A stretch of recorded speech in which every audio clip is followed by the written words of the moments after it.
Hello everyone, welcome back to CMA Junction. Today we are here for financial accounting का paper analysis.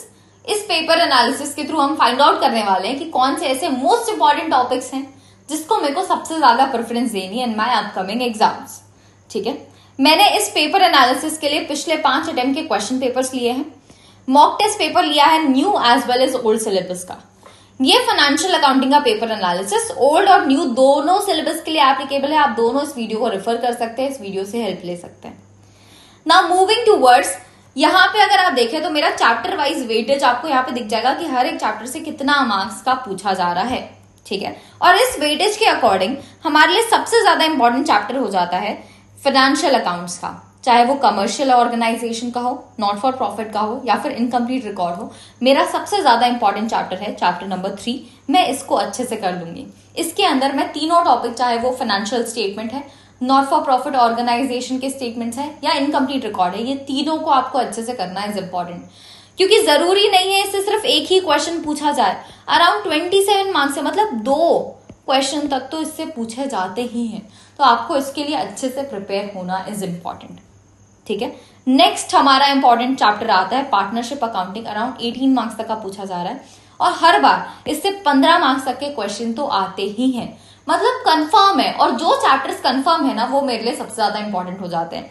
इसीलिए मैं financial account, partnership account को बहुत अच्छे से करूंगी.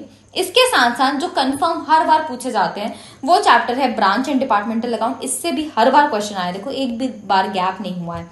और नेक्स्ट मैं टॉपिक की बात करूं तो अकाउंटिंग स्टैंडर्ड एक ऐसा टॉपिक है जिससे हर बार क्वेश्चन पूछे जाते हैं. तो ये 4 चैप्टर्स ऐसे हैं जिसका क्वेश्चन हर बार पूछा जा रहा है. तो मैं इनको सबसे ज्यादा इंपॉर्टेंस दूंगी while preparing for exam, while doing my revision, last day revision के टाइम पे.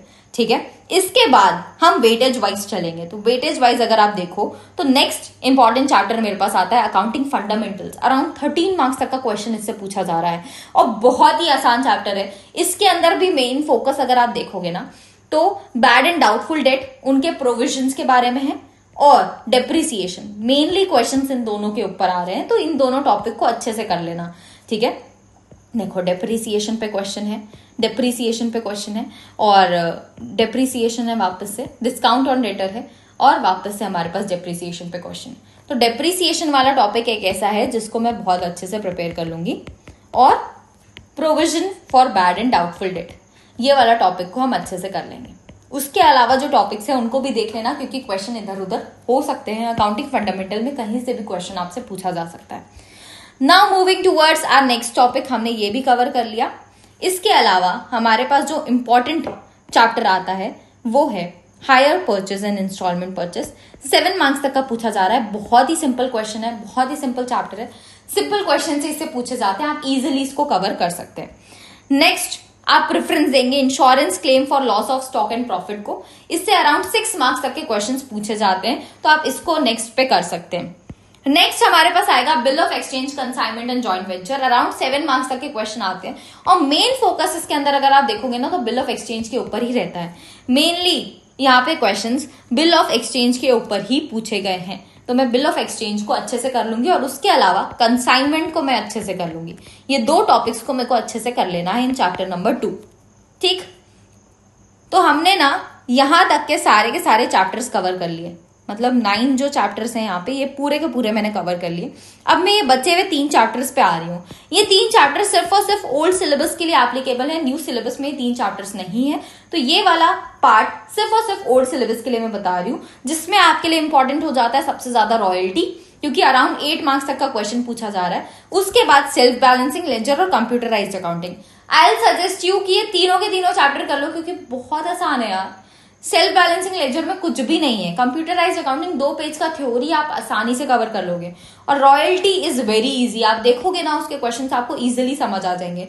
तो ये 3 चैप्टर्स भले एक बार पूछा जा रहा है, एक बार नहीं पूछा जा रहा है, लेकिन हम इसको अच्छे से प्रिपेयर कर लेंगे क्योंकि बहुत आसान चैप्टर्स है.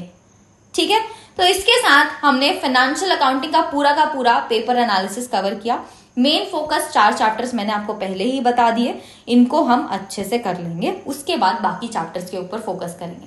ठीक है, आई होप आपको चीजें अच्छे से समझ आई हो. प्रिपरेशन पे ध्यान दो. अभी हम रिजल्ट्स के बारे में बिल्कुल नहीं सोचेंगे, हमारा एग्जाम अच्छे से जाना चाहिए बस. ठीक है।